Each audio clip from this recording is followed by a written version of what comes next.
الشيطان الرجيم بسم الله الرحمن الرحيم فاستجاب لهم ربهم أني لا أضيع عمل عامل منكم من ذكر أو أنثى بعضكم من بعض فالذين هاجروا وأخرجوا من ديارهم وأوذوا في سبيلي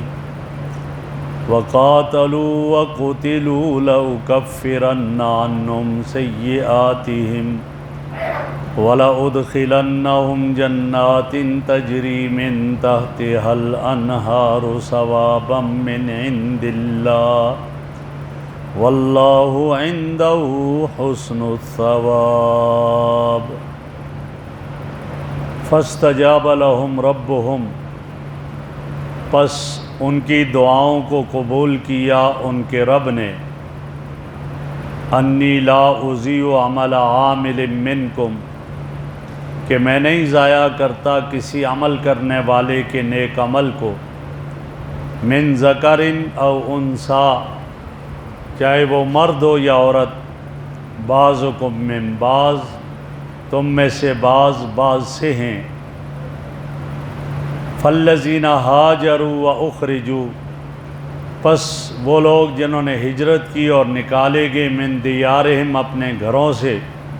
وَأُوذُوا فِي سَبِيلِي اور میرے راستے میں انہیں اذیتیں پہنچائی گئیں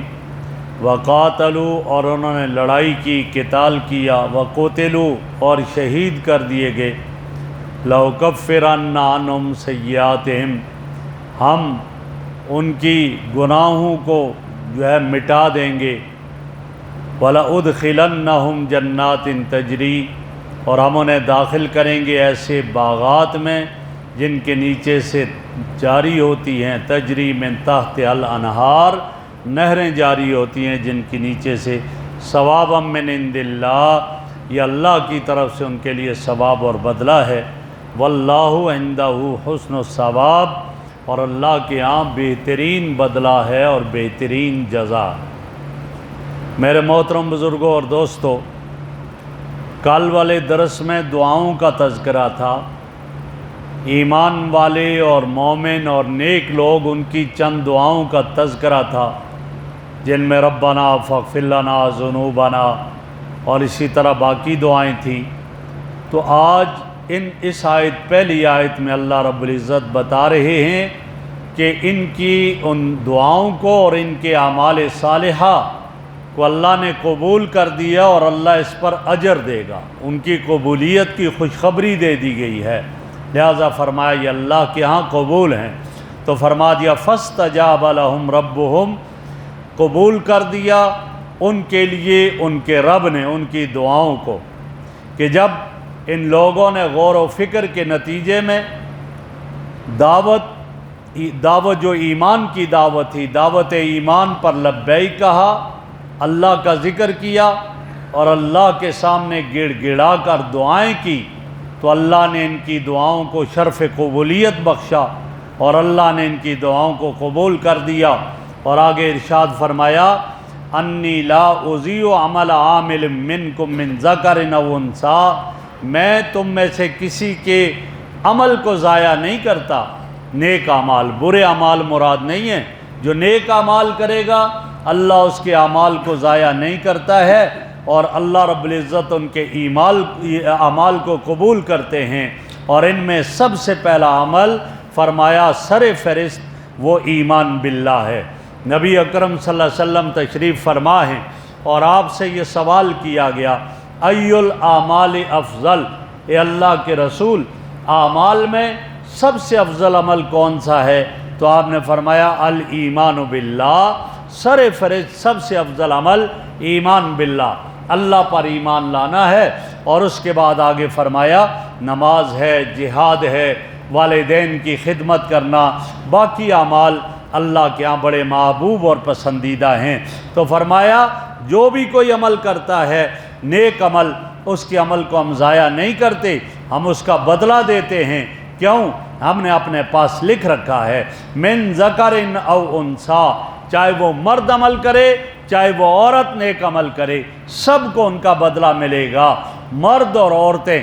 ان کا تذکرہ گٹھا ذکر کیا، کیوں؟ نبی اکرم صلی اللہ علیہ وسلم تشریف فرما ہیں اور عورتوں نے آپ کی خدمت میں حاضر ہو کر عرض کیا کہ بہت سے ایسے اعمال ہیں صرف مردوں کے لیے خاص ہیں، ہمارا اس میں کوئی حصہ نہیں۔ اذان مرد دیتے ہیں، جہاد کے لیے مرد جاتے ہیں، تو اس لحاظ سے مرد ہم سے آگے نکل گیا اجر میں، انہیں اجر زیادہ ملے گا، انہیں زیادہ ثواب ملے گا ہم سے زیادہ، اور عورتیں تو پھر اس میں بہت کم حصہ انہیں ملا۔ تو آپ صلی اللہ علیہ وسلم نے دیکھا، آپ نے فرمایا نہیں، ایسا نہیں ہے، عورتوں کو اللہ کے یہاں ویسا ہی بدلہ ملے گا جیسا مردوں کو ملا کرتا ہے، اس لیے کہ اللہ کے قانون میں اس بارے میں کوئی تفریق نہیں ہے، مرد و زن دونوں یکساں اور برابر ہیں، البتہ عمل کی نوعیت مختلف ہے۔ سخت عمل ہے وہ عورت کے حوالے مرد کے حوالے کر دیا، ذرا آسان ہے عورت کے حوالے کر دیا، جہاد کرنا بڑا سخت ہے لہذا مردوں کے حوالے کر دیا، اور البتہ عورتوں کو کیا کہا کہ عورتیں اس میں میدان جہاد میں مرد جہاد کریں، اور عورتیں جو ہیں وہ گویا خدمت کرتی ہیں، تو مرد کو بھی اجر ملا، عورت کو بھی اس کا اجر مل گیا، اور ان کو بھی ثواب ملے گا، برابر کا برابر ثواب۔ باہر مزدوری محنت کرتا ہے مرد، سخت کام ہے، مرد کے ذمہ لگا دیا، عورت کے ذمہ کیا لگا دیا؟ گھر میں اس کے گھر کی دیکھ بھال کرنا، بچوں کی دیکھ بھال کرنا، گھر کا خیال رکھنا، اب یہ ان کے ذمہ تو یہ برابر اس میں شریک ہو جائیں گے، تو گویا فرمایا کہ نہ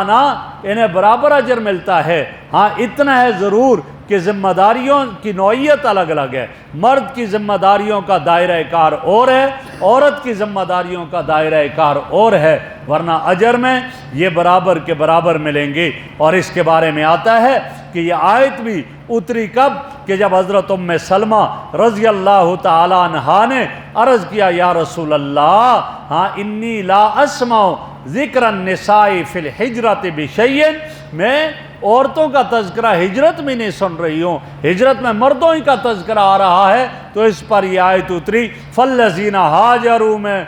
وہ لوگ جنہوں نے ہجرت کی، اور پہلے فرما دیا اس سے پہلے کہ مرد اور عورت جو عمل کریں، اور بعض میں سے ہیں، بعض میں سے کیا معنی؟ سب کی تخلیق حضرت آدم علیہ السلام سے ہے، لہٰذا عورتوں سے مردوں کی تخلیق ہے، مرد سے بھی نطفہ عورت کے لیے جاتا ہے، تو یہ ایک دوسرے کا جز اور ایک دوسرے کا حصہ ہیں۔ تو جب عورتوں کا معاملہ آیا تو یہاں فرما دیا فالذین ہاجروا واخرجوا، جن کو نکالا گیا، ہجرت کی جنہوں نے مکہ سے مدینہ کی طرف، حضرات صحابہ کرام اور نبی اکرم صلی اللہ علیہ وسلم مکہ سے مدینہ ہجرت کر کے آئے، اپنا گھر بار چھوڑ کر آئے، اپنے سب کچھ چھوڑا، یہاں تک کہ آتا ہے کہ ایک مرتبہ حضرت عبد الرحمن ابن عوف رضی اللہ تعالیٰ عنہ جب مدینہ میں پہنچے، گھر سے نکلے، مکہ سے جانے لگے، تو آپ علیہ الصلوۃ والسلام کے پاس مدینہ جانے لگے، مکہ والوں نے پکڑ لیا، نہیں چھوڑا، ان کی اولاد کو چھین لیا،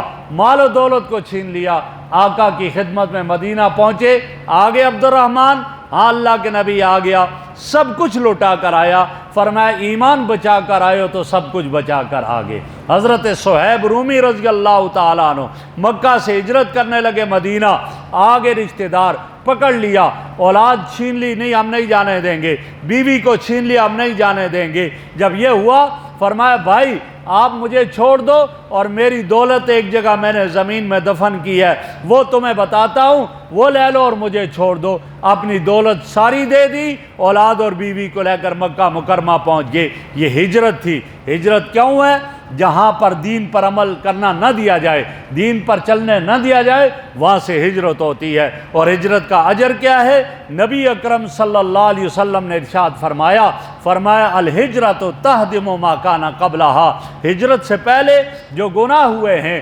ہجرت کرنے سے وہ سارے کے سارے گناہ مٹ جاتے ہیں اور ان کو اللہ مٹا دیتا ہے۔ تو تذکرہ کیا مہاجرین کا، والذین ہاجروا، وہ لوگ جنہوں نے گھر بار چھوڑا، مال و دولت سے محبت نہیں کی، اپنی کوٹھیوں سے محبت نہیں کی، اپنی عمارتوں سے محبت نہیں کی، چھوڑ دیا۔ وَأُخْرِجُوا مِن دِيَارِهِمْ، اور گھروں سے نکال دیے۔ وَأُوذُوا فِي سَبِيلِي، اور میرے راستے میں انہیں اذیتیں پہنچائی، دین کے راستے میں اذیتیں پہنچائی، تکلیفیں پہنچائیں۔ حضرات صحابہ کرام کو کتنی تکلیفیں پہنچائی ہیں کہ تصور نہیں کیا جاتا۔ حضرت بلال کے گلے میں رسی ڈال کر مکہ کی گلیوں میں گھسیٹا جاتا، تپتی ریت پر لٹایا جاتا، سینے پہ بھاری پتھر باندھا جاتا۔ حضرت زنیرہ کو اتنا مارا کہ آنکھوں کی بینائی ختم ہو جاتی ہے۔ حضرت سمیہ کو 2 اونٹوں کے ساتھ باندھ کر مخالف سمتوں میں دوڑایا اور وہ 2 لخت اور 2 ٹکڑے ہو گئے ان کے۔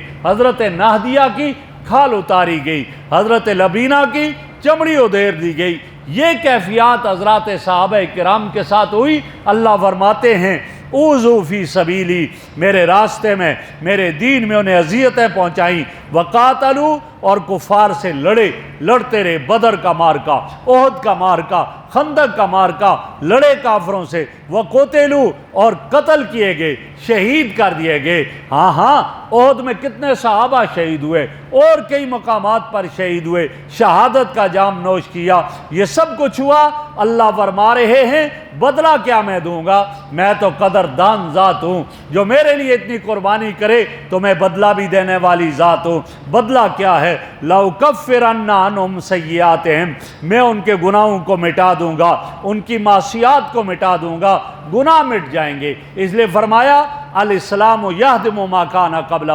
اسلام سے پہلے جو گناہ ہیں اسلام لایا وہ گناہ مٹ گئے۔ اسی طرح فرما دیا ہجرت سے پہلے جو گناہ ہیں ہجرت کی وہ گناہ مٹ گئے، حج سے پہلے جو گناہ ہیں حج کرے گا وہ گناہ مٹ جائیں گے۔ لیکن کون سے گناہ؟ جن کا تعلق حقوق اللہ سے ہے وہ مٹ جائیں گے، معاف ہو جائیں گے۔ لیکن وہ گناہ جن کا تعلق حقوق العباد سے ہے وہ کبھی معاف نہیں ہوں گے جب تک کہ جن کا حق ہے وہ معاف نہ کر دے۔ جس کا حق ہے وہ معاف کرے گا پھر اللہ معاف کرے گا، ورنہ نہیں، وہ معاف نہیں ہوں گے۔ اسی لیے آتا ہے، فرمایا کہ ایک آدمی کا انتقال ہوا تو اس کے ذمہ قرض تھا کسی کا، آپ نے نماز جنازہ نہیں پڑھائی اس وقت تک کہ جب تک اس کا قرض ادا نہ کر دیا جائے۔ یہ کیوں؟ اس کا تعلق حقوق العباد سے ہے۔ تو فرمایا لَأُكَفِّرَنَّ عَنْهُمْ سَيِّئَاتِهِمْ، میں ان کے گناہوں کو معاف کر دوں گا، مغفرت کر دوں گا، ان کو معافی کا پروانہ دے دوں گا۔ وَلَأُدْخِلَنَّهُمْ جَنَّاتٍ تَجْرِي مِن تَحْتِهَا الْأَنْهَارُ، اور صرف یہ نہیں، میں انہیں ایسے باغات، ایسی جنات میں داخل کروں گا جس کے نیچے سے نہریں جاری ہیں۔ صرف گناہی معاف نہیں بلکہ اللہ یہ بھی انہیں عطا کریں گے۔ اور یہ بدلہ ہے، کس کا بدلہ ہے؟ من عند اللہ، اللہ کے ہاں۔ اللہ رب العزت ایسا قدردان ہے کہ جب اللہ میزبان بن گیا، یہ اللہ کے مہمان بن گئے، پھر اللہ اپنے مہمانوں کو اس طرح نوازتا ہے۔ واللہ عندہ حسن الثواب، اور اللہ کے ہاں بہترین بدلہ ہے، اعلیٰ اور عرفہ بدلہ ہے۔ تو اسی کے جب اتباع کی جائے، اس کے حکموں کو مانا جائے، تو پھر وہ میرا اللہ کبھی بھی کسی کو اس طرح ضائع نہیں ہونے دے گا، اس طرح رسوا نہیں ہونے دے گا، بلکہ وہ ان کے یہاں قدر ہے۔ جو عبادت کرتا ہے اس کی عبادت کی بھی قدر ہے۔ اس لیے ہم جو بھی اعمال کریں تو یہ سوچ کر کریں اپنے رب کو راضی کرنے کے لیے کر رہے ہیں، اور میرا اللہ ان کو شرف قبولیت سے نوازے گا۔ اللہ ہمیں عمل کی توفیق عطا فرمائے۔